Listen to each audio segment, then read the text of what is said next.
పల్లెంది పడిమెట్ల పైకెక్కి గుడికేగు భక్తులకు ఎదురొచ్చే బంగారు స్వామి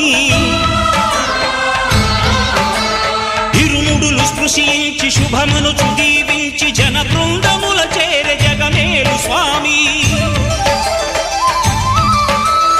తన భక్తులొనరిల్చు తప్పులకు తడబడి ఒక పక్క ఒరిగెన ఓంకారమూర్తి